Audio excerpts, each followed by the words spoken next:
क्या हो अगर आपका अपना ही परिवार, आपका सबसे भरोसेमंद इंसान, वही आपके लिए मौत का खेल खेल रहा हो और आपको कभी शक भी ना हो। यही कहानी है केरल के कुड़थाई गांव की, जहां एक मुस्कुराती हुई महिला ने सालों तक अपने ही घरवालों को धीरे धीरे जहर देकर मार डाला। साल 2002 में घर में पहली मौत हुई अनम्मा थॉमस की। उम्र 57 साल थी।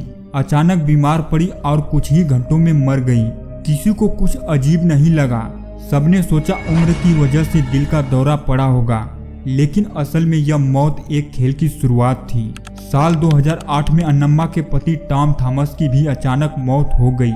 रिपोर्ट में हार्ट अटैक लिखा गया और परिवार ने इस बार भी किसी बात पर शक नहीं किया। फिर साल 2011 में सबसे बड़ा हादसा हुआ। टॉम और अनम्मा का बेटा और जोली की पति रॉय थॉमस अचानक मर गया। पोस्टमार्टम में पहली बार सच्चाई सामने आई। शरीर में साइनाइड मिला था। इसके बावजूद मामला ज्यादा नहीं खंगाला गया और मौत को चुपचाप भुला दिया गया। लेकिन मौत का सिलसिला यहीं नहीं रुका। साल 2014 में एक और रिश्तेदार मैथ्यू मनी मरे और साल 2016 में सिर्फ 2 साल का छोटा बच्चा अल्फिन भी अचानक चला गया। घर के लोग टूटते चले गए, लेकिन कोई यह नहीं समझ पा रहा था कि असली गुनहगार उनके बीच ही मौजूद है। गांव वाले जोली जोसेफ को हमेशा आदर्श बहू मानते थे। मुस्कुराती हुई, सबका ख्याल रखने वाली, धार्मिक और संस्कारी। कोई सोच भी नहीं सकता था कि वही औरत इन सब मौतों के पीछे है। लेकिन जोली का सपना था परिवार की सारी जमीन जायदाद और पैसों पर कब्जा करना। इसके लिए उसने सबसे खतरनाक हथियार चुना, साइनाइड।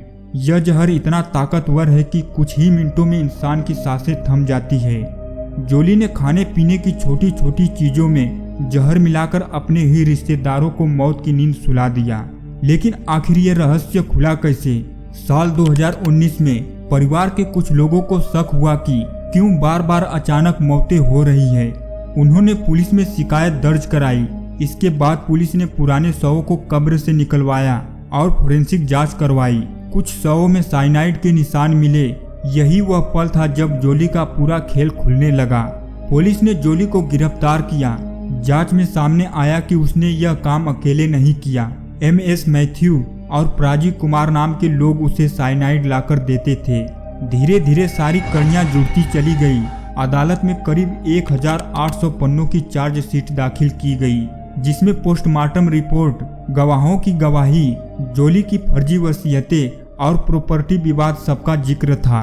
आज भी कुड़थाई गांव का नाम लिया जाता है तो लोग ठंडी सांस भरते हैं। कहते हैं उस घर की दीवारों में अभी भी एक डर छुपा हुआ है।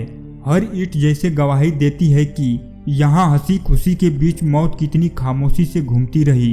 कुड़थाई केस ने सिखाया कि असली डर भूत प्रेत से नहीं, बल्कि इंसान के अंदर छुपी उस अंधेरी सोच से है जो अपने ही खून को जहर पिलाने से भी पीछे नहीं हटती।